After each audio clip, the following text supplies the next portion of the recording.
The Derelict FTL Drive Chamber was a tomb of silent, humming energy. Elder Cygnus, a high-ranking psion of the Imperial Coalition, stood before his subject. The foreman of a remote free frontier mining outpost was strapped to a rusted command chair, his face a mask of defiance and fear. The foreman, a man of simple, brutal strength, had been captured during a border raid.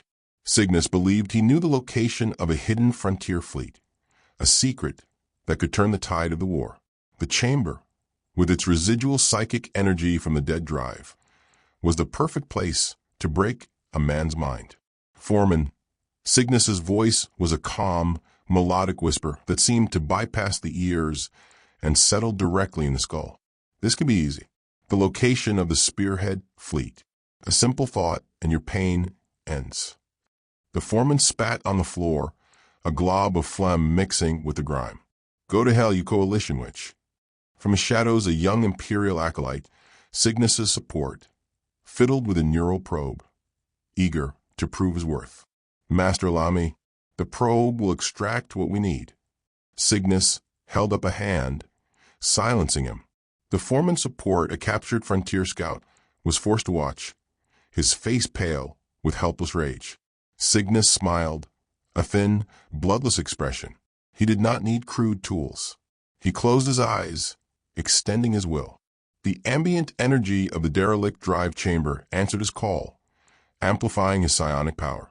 He didn't assault the foreman's mind with a single brutal blast. Instead, he began to weave a tapestry of illusion. The cold, metallic walls of the chamber dissolved, replaced by the familiar, dusty tunnels of the foreman's home mine. The hum of the FTL core became the rhythmic chugging of a drilling rig. The foreman blinked, his defiance momentarily replaced by confusion. He was home.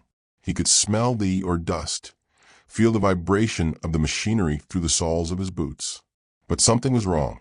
The miners working the tunnel faces, their faces were blank, their eyes hollow sockets.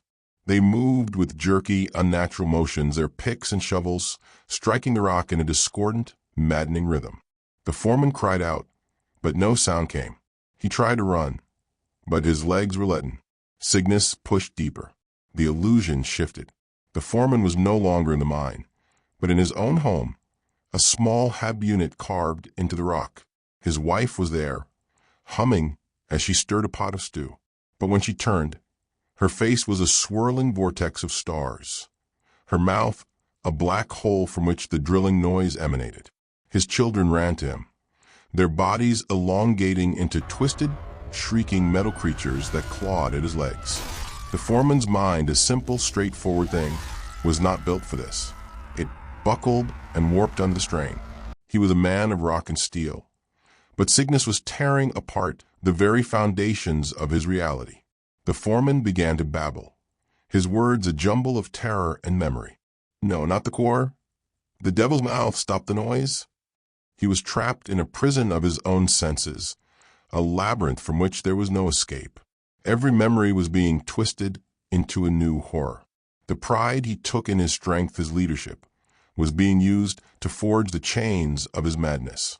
He saw his miners, his friends, marching into the heart of a dying star, their faces melting as they saluted him.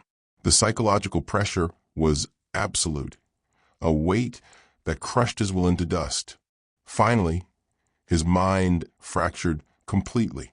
He sought refuge in the one piece of information he was ordered to protect, believing its revelation might be a password to end the torment.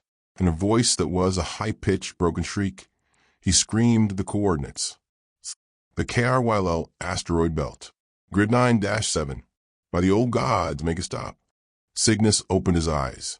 The illusion vanished. The foreman was left a drooling, catatonic wreck, his mind utterly shattered. The young acolyte stared, his face a mixture of awe and terror. The Imperial Coalition had its location.